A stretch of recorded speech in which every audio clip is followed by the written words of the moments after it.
Y la grafología lo que hace es describe a la persona de una forma global, de una manera holística, tiene en conjunto, no juzga nunca a la persona, sino que hace una descripción de sus características volitivas, intelectuales, afectivas también. Entonces podemos conocer todo, desde si te has tomado un café que te ha sentado mal, porque te ha producido ardor de estómago, eso se ve en una parte muy concreta de la letra, por ejemplo, hasta si tienes un mal día o tienes una lesión en el hombro, en el brazo, en cualquier parte del cuerpo.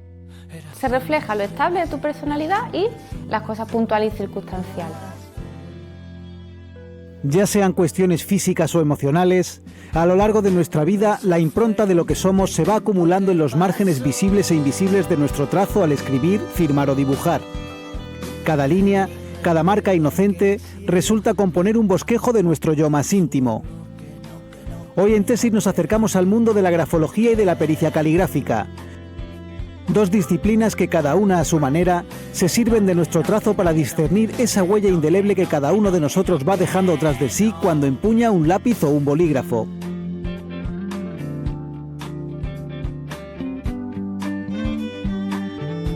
La grafología es una disciplina que se basa en el conocimiento del ser humano, pero el conocimiento del ser humano a raíz de la letra manuscrita y el dibujo, en definitiva de todos los gráficos. A raíz de ello podemos comprender desde el comportamiento en sociedad, el sentimiento más íntimo de la persona y posibles conflictos de personalidad, posibles problemas de conducta, incluso enfermedades físicas. Por grafología hay los primeros escritos y reflejos históricos que se encuentran.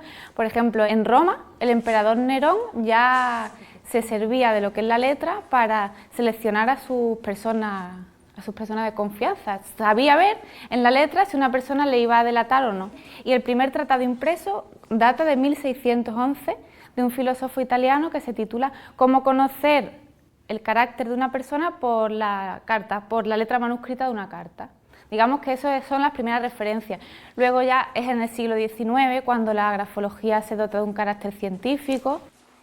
La grafología tiene una base psicoanalítica y sobre todo en el tema de las técnicas proyectivas gráficas. Se supone que todo lo que tú proyectas es lo que tú también eres. Entonces la letra, el dibujo se basa en técnicas proyectivas y también una parte muy importante que le introdujo Max Pulver, que era un psicólogo y médico suizo, el simbolismo.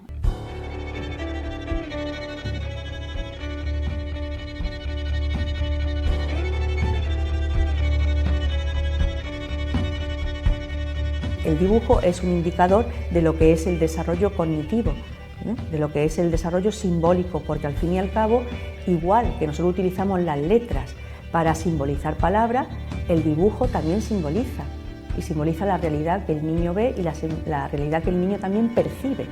Si tú percibes una realidad distorsionada, pues también la vas a dibujar así. Hay, digamos, como dos grandes herramientas que podemos utilizar los psicólogos, sobre todo los psicólogos infantiles. Uno de ellos son los test proyectivos, son quizás los más conocidos. Por ejemplo, el test de la figura humana, en el que le pedimos al niño que dibuje una persona. ¡Adelante! Hola Mario, ¿qué tal? Buenas tardes. Siéntate, te estaba esperando. Lo habitual es que dibuje el mismo género que él es decir, si el niño va a dibujar un niño. Hay otras veces que no, puede ser un indicador de que ahí hay algún problema con lo que es el género. Pero también es un indicador de la madurez.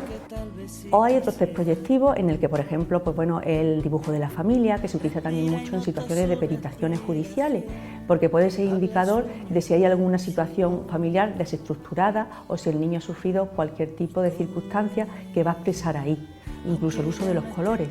A la hora de que el niño o la niña hace el dibujo de la familia, pues el psicólogo, cuando analizamos ese dibujo que finalmente ha hecho, vamos viendo qué posición ocupa en esa composición que ha hecho, si está cerca del padre, de la madre, si se ha puesto en una esquina totalmente apartado, cómo es la expresión sobre todo de la cara. Un dibujo, aquí tienes el lápiz, ¿vale? Y tú lo vas haciendo en la hoja. Hay otro bloque, junto con este, que quizás no es tan conocido, digamos a nivel popular, que es los test que son gráficos neuropsicológicos. Estos test, por ejemplo, el test de la figura del rey o el test Bender, son unos test muy reconocidos a nivel clínico, que además tienen unos baremos y se pueden cuantificar, y estos test nos van a servir para detectar deterioro mental e incluso van a dar indicadores de algunas conductas emocionales que estén mal. Tendríamos cresta, la parte superior, cuerpo medio, la parte central. Al ser la española una disciplina muy completa hay que aplicar un método. Cuando tú haces un análisis, tú vas mirando 8 órdenes. Cada orden pertenece a una parte de la personalidad. Digamos que el primer orden son los márgenes, donde se estudia el orden de las personas, el segundo es el tamaño, el tercero la inclinación, luego la dirección de la línea. Digamos que hay que seguir siempre ese método para luego arrojar un perfil fiable, porque cuando tú vas analizando hay rasgos que se repiten y se complementan. De hecho, si un rasgo solo te da una vez, eso no se refleja en el informe. Tiene que ser muy coherente el informe en sí, por eso hay que seguir un método, por eso luego hay que medir con el microscopio, por eso hay que usar el transportador, la regla, cuenta hilo. Usamos mucho aparatejo raro los grafólogos. La grafología se estudia, se dedica más al estudio de la parte psicológica de esa persona, digamos, a través de la escritura.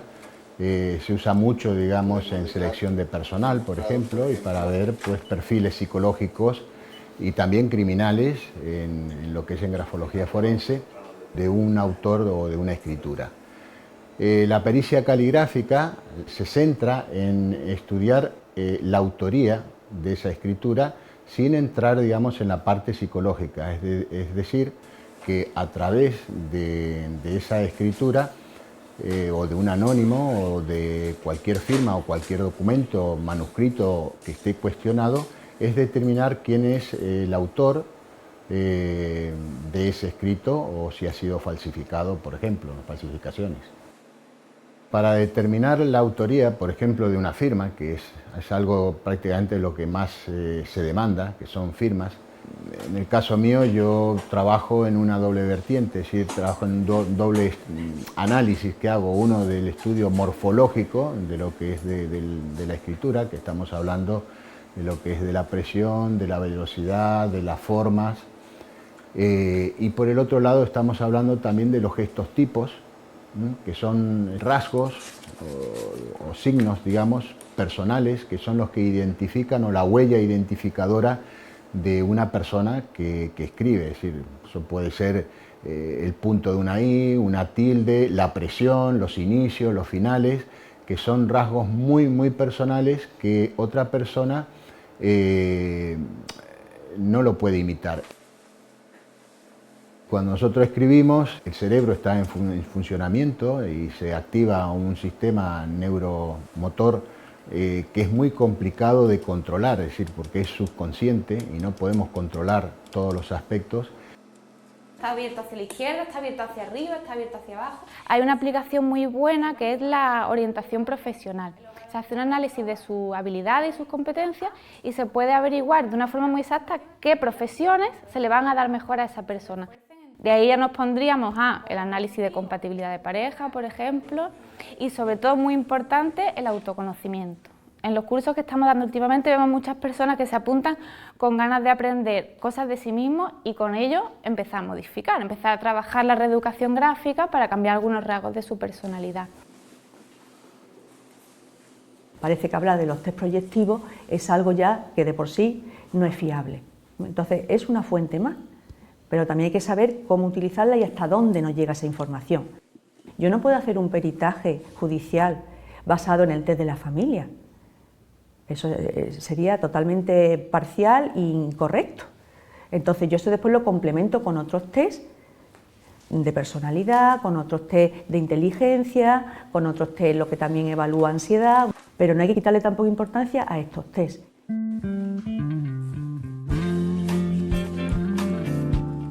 Se dice que la grafología es una pseudociencia porque no es científica al 100%. Digamos que es científica en referencia a que se basa en las matemáticas y en los porcentajes. Hay un programa matemático que también luego resume todo el informe que tú haces. Es importante resaltar la fiabilidad de esta disciplina porque del 90 al 92% es una correlación directa muy grande. Pero a nosotros nos vale con decir, somos peritos judiciales, un juez tiene en cuenta nuestro informe grafológico, la ley también nos ampara porque cuando hacemos un informe hay que pagar unos impuestos. Pienso yo que muchos mezclan como que van a adivinar la personalidad a través de una escritura y entra un poco en la adivinanza y que si esta persona es así, pero realmente si conjugamos, esto es una opinión de mi punto de vista, si conjugamos entre lo que es la psicología o la psicopedagogía y la escritura, en realidad nos revela, la escritura revela muchísimo de una persona, de un individuo, porque lo que está cuando nosotros escribimos, lo que está en marcha es el subconsciente. Entonces es algo que nosotros no controlamos. Le ordeno a mi corazón que se detenga.